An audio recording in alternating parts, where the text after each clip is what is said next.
Welcome, horror hounds and nostalgia junkies. Today we are digging through the dusty VHS bins of the early 80s to find 5 films that time forgot, but probably shouldn't have. From corporate antichrists to Nazi cruise liners, this era was a wild west of experimental terror where even the House of Mouse tried to traumatize children. So grab your popcorn, turn off the lights, and let's dive into these bizarre cinematic nightmares. It's genuinely baffling that Disney produced this nightmare fuel. An American family moves to a creepy English manor owned by Bette Davis, who plays a crotchety recluse searching for her missing daughter. The teenage protagonist, Jan, starts seeing blindfolded ghosts in mirrors and getting nearly drowned in ponds by unseen forces. There's no singing, no dancing teacups, just sheer atmospheric tension and traumatic hallucinations. The film famously suffered from production issues, leading to a frantic, sci-fi ending that makes absolutely zero sense, yet somehow makes the movie even more terrifyingly surreal for unsuspecting children. 30 years ago, something happened in these woods. It's none of your business! Mr. Keller, please! Clear out of here. And it's happening again. I couldn't see myself in the mirror. Sometimes I hear someone whispering in the wind. What do you think happened to Karen? Who is the watcher in the woods? It's not Karen outside there. Don't you understand? It's someone else. Bette Davis, Carol Baker, David McCallum, and Lynn Holly Johnson. From Walt Disney Productions. It is not a fairy tale. Imagine the Love Boat, but the captain is a Nazi ghost. After a luxury cruise liner sinks, the survivors board a mysterious, rusting freighter that just happens to be a torture vessel from the Third Reich. The ship itself is the villain, possessing George Kennedy and making him grunt in German while showering victims with actual blood. Is a grimy, illogical exploitation flick that features a life raft full of frozen bodies and machinery that eats people. Is tasteless, loud, and incredibly stupid, but you have to admire the commitment to the concept of a Nazi ghost boat.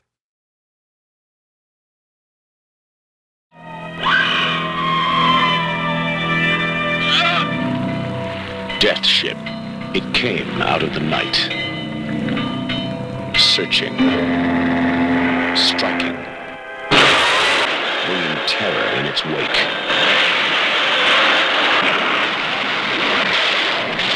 Killing all but a few, saving them for the hell. Aboard the death ship. It's not so bad. We're out of the water. It's a nice day, huh? We can clear this mess up, play a little shuffleboard, get a tan.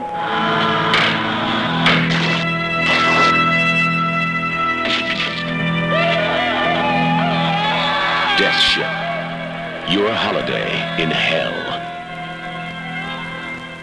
Damien Thorne is all grown up, and the Antichrist is a boring corporate bureaucrat, played by young Sam Neill.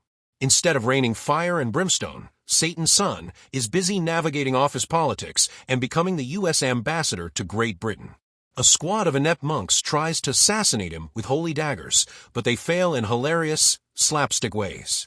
The movie builds toward a massive biblical showdown that ends up being shockingly anticlimactic.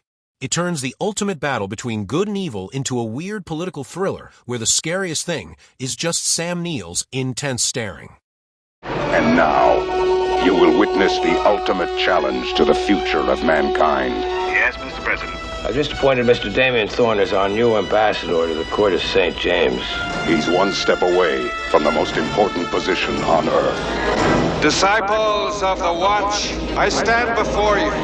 The power of evil is no longer in the hands of a child.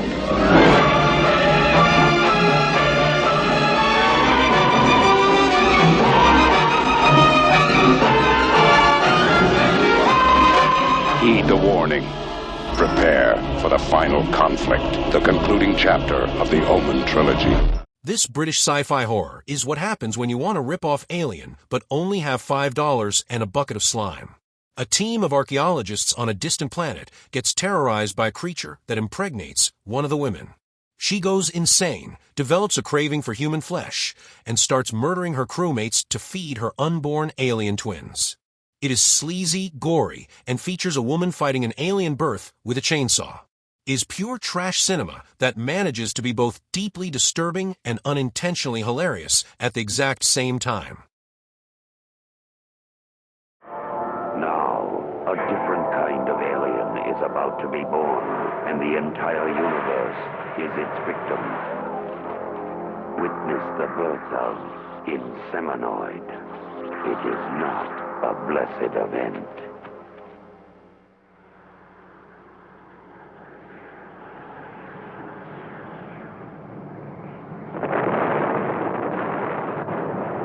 Inseminoid. Are you trying to tell me she's pregnant?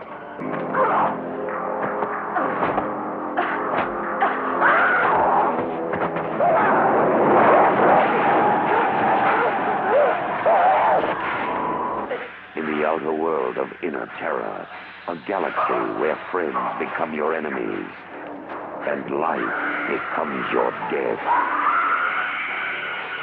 You'll have to come out sometime. There's no other way. Outer space is expecting the unexpected. Charlton Heston plays an obsessed archaeologist who discovers the tomb of an evil Egyptian queen. In a stroke of bad parenting, his daughter is born at the exact moment he opens the sarcophagus, allowing the queen's spirit to possess the baby. 18 years later, the daughter starts killing people with supernatural powers, while Heston ignores all the red flags because he loves archaeology too much. The film tries to be The Omen with mummies, but ends up being a weird family drama with incestuous undertones. It proves that you should never bring your work home, especially if your work is a cursed mummy. Been silent and dead and waiting for the awakening. Through the ages, the ancient monuments of Egypt have been hunting grounds for archaeologists. One by one, the sacred tombs of pharaohs and queens have been violated, yielding their priceless treasures and occult mysteries. Waiting for the awakening. You must be forever alone. Do not approach Kara, lest your soul be withered. For all those who take part in her awakening are doomed. I'm frightened.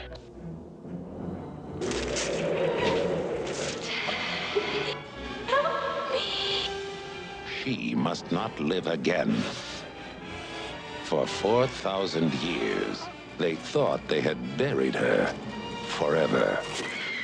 Charlton Heston, obsessed by the awakening, intrudes where no man should go. Susanna York disobeys the ancient warning that threatens to destroy her. Stephanie Zimbalist defies the deadly legend and brings forth the terror. Thanks for surviving this trip down memory lane. If you enjoyed this dive into the weird side of 80s horror, please smash that like button. It helps the algorithm more than a blood sacrifice. Drop a comment below telling me which of these movies traumatized you as a kid, and don't forget to subscribe for more forgotten film treasures. Stay spooky.